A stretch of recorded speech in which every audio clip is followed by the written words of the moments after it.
Ouça com atenção. Numa tarde de junho de 2025, a mulher que rezava ao lado de Jair Bolsonaro em cada comício, a mulher que toda a direita brasileira chamava de primeira-dama dos corações, essa mulher pronunciou 3 palavras que desmoronaram tudo. E sabe o que é mais perturbador nisso? Ninguém, até hoje, explicou o que exatamente ela descobriu antes de apertar o botão publicar. 2 vídeos. Apenas 2 vídeos gravados num celular. Mas depois que a Financial Times britânica, um dos jornais mais influentes do planeta, assistiu a eles, escreveu que aquilo representava um novo golpe sério. Contra quem? Contra o homem que deveria ser o próximo presidente do Brasil. E esse golpe não veio da imprensa de esquerda, não veio de Lula, não veio dos juízes. Veio de dentro, de uma mulher da mesma família. Por quê? Hoje, ninguém vai te contar isso, só eu. Você já viu uma família se destruir não por dinheiro, não por traição sentimental, mas pelo poder? Michele Bolsonaro disse em voz alta, naquele dia de junho, o que se murmurava nos bastidores há meses. Ela disse: golpe pelas costas, apunhalada pelas costas. E agora, o eleitorado de direita do Brasil, as pessoas que votaram, que acreditaram, que rezaram, está diante de uma pergunta que ninguém tem coragem de fazer. E se eles estivessem brigando por eles mesmos desde o começo, e não por nós? Você acha que isso é só uma briga de família de políticos ricos? Não é. Isso diz respeito à sua aposentadoria, à sua farmácia, à sua segurança na rua. Você é uma pessoa que trabalhou a vida inteira, pagou impostos, votou, acreditou. Em 2022, você foi às urnas e marcou o Bolsonaro. Você acreditava que era uma família com valores, uma família que entendia o que significa Deus, pátria, família. Você via Michele ao lado dele, ela rezava, chorava, segurava a mão dele diante das câmeras. E você pensava, essas são pessoas em quem se pode confiar. Agora imagine, essa mesma mulher diz publicamente que foi apunhalada pelas costas, dentro dessa mesma família. Flávio é filho de Jair, Michele é a esposa de Jair, e entre eles, uma guerra aberta. Flávio Bolsonaro está construindo sua campanha para as eleições de 2026. Se esse escândalo destruir essa campanha, o que acontece com o bloco de direita? Quem vai defender a sua aposentadoria da próxima reforma? Porque quando a direita se devora por dentro, quem vence é justamente quem quer mergulhar de novo no seu fundo de pensão. E Flávio estruturou seu programa em torno da proteção das mulheres e da independência financeira delas. Bonito na fala, não é?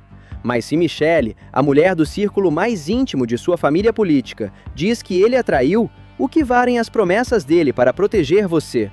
Daqui a pouco vou mostrar algo que os grandes canais de televisão não contaram, porque se contassem, as perguntas se tornariam inconvenientes para muita gente.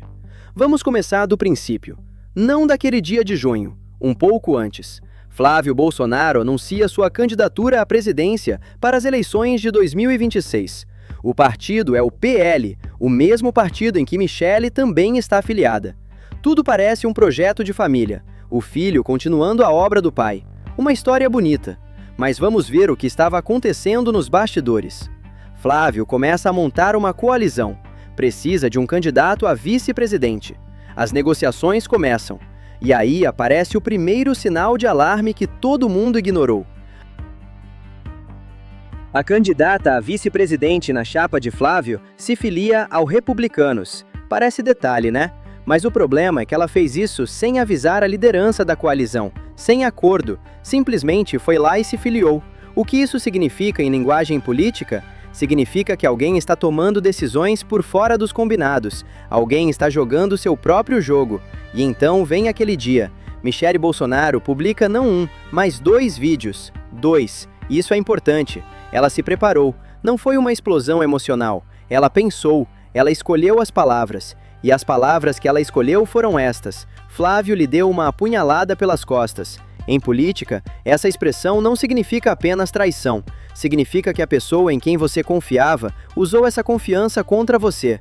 A reação internacional foi imediata. A Financial Times britânica, publicação respeitada, lida por investidores, políticos e formadores de opinião no mundo inteiro, escreveu que o ocorrido representava um novo golpe sério na campanha presidencial de Flávio Bolsonaro.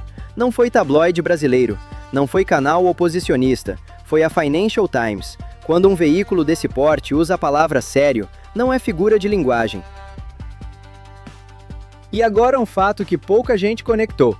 Praticamente ao mesmo tempo, a Polícia Federal concluiu uma investigação e chegou à conclusão de que Flávio Bolsonaro havia caluniado o presidente Lula ao ligá-lo ao narcotráfico.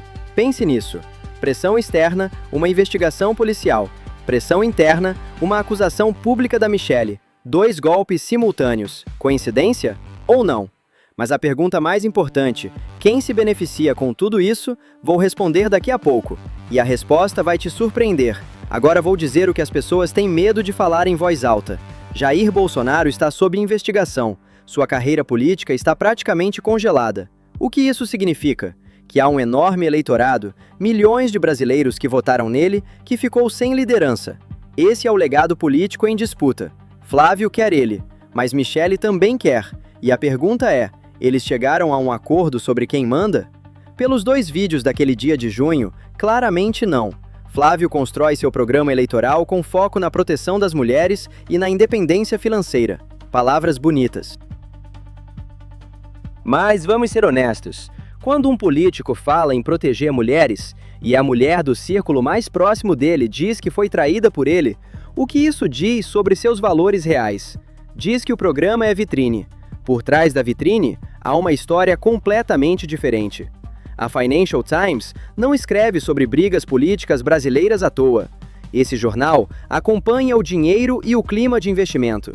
Quando chamam um conflito dentro do clã Bolsonaro de golpe sério, estão dizendo isso para os leitores deles, investidores que estão avaliando se vale a pena colocar dinheiro no Brasil com um possível governo Flávio.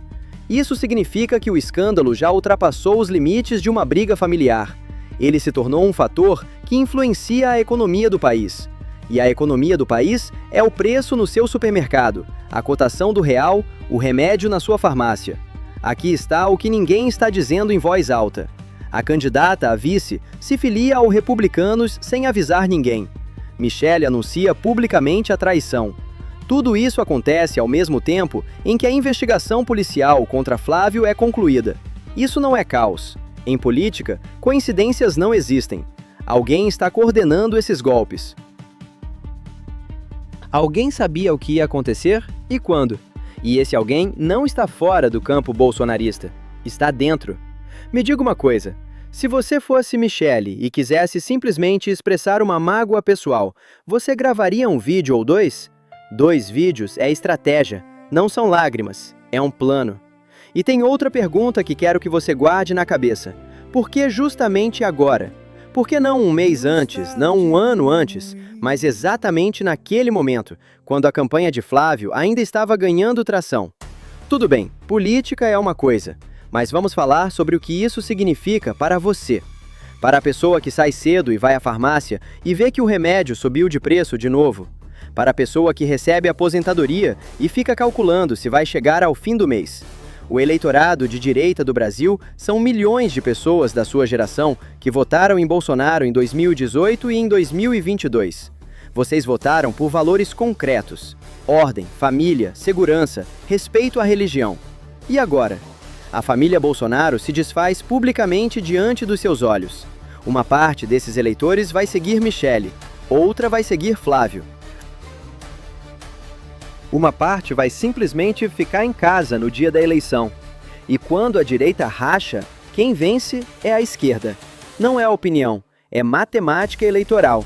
A Financial Times já escreveu sobre o golpe sério na campanha de Flávio. Quando investidores estrangeiros enxergam instabilidade política, eles saem. Quando saem, o real enfraquece. Quando o real enfraquece, os produtos importados encarecem. Os remédios fabricados fora do país, eletrodomésticos, alimentos. Isso não é abstrato, é o seu bolso. Imagine que você vai à farmácia buscar o remédio de pressão que toma todo dia e te dizem: desculpe, o preço subiu 30%. Nesse momento, você está pensando em política? Não. Você está pensando em como chegar até a próxima aposentadoria. Mas foi exatamente a política que te trouxe até esse momento. Interessante como você pensa nisso agora, não é? Flávio prometeu um programa de proteção às mulheres. Isso importa para você que tem filhas, netas. Mas se a campanha dele desabar com o peso desse escândalo, quem vai empurrar essas leis? Quem vai proteger as suas netas? Não é pergunta retórica. É um vazio político real que se abre quando o campo de direita não se une. Você trabalhou 40 anos, pagou para o sistema, mereceu uma velhice tranquila. E agora as pessoas em quem você confiava estão brigando pelo poder. Como você está se sentindo nesse momento? Havia uma família Bolsonaro unida, símbolo dos valores conservadores. Michele rezando no palco, Flávio como herdeiro natural. Hoje existem 2 vídeos de acusação de traição, um escândalo internacional, uma investigação policial e uma coalizão rachada. E o que vem a seguir? O primeiro cenário é que eles chegam a um acordo, num encontro reservado, com mediadores, possivelmente com a participação do próprio Jair de trás das grades de seu aprisionamento político. Michele recua ou ameniza as palavras. Flávio faz um gesto de boa vontade. A campanha segue. Mas, e isso é importante, mesmo que eles se reconciliem publicamente, a fissura já está aberta. Em política, o que foi dito não pode ser não dito. Os eleitores viram. Os investidores leram. A Financial Times publicou. Essas palavras já estão no mundo. O segundo cenário é que a ruptura se aprofunda. Michele decide construir sua própria trajetória política independente. Com isso, o eleitorado de direita se divide em 2 blocos que competem entre si. Nesse caso, 2026 pode ser um rerun de 2022, com a diferença de que desta vez o candidato enfrenta não só a esquerda, mas um racha interno que ele mesmo ajudou a criar. Há ainda um terceiro caminho, o que menos se fala. Alguém de fora do clã Bolsonaro aproveita o vácuo. Um nome novo, sem o peso do escândalo, sem o peso do sobrenome, consegue capturar parte do eleitorado conservador que está desorientado. Alguém que chega falando em unidade, em renovação, usando exatamente esse momento de fratura para se posicionar. Quem seria capaz disso? Não vou dar nome agora, mas você provavelmente já tem uma ideia de quem estou falando. E o que fica de tudo isso?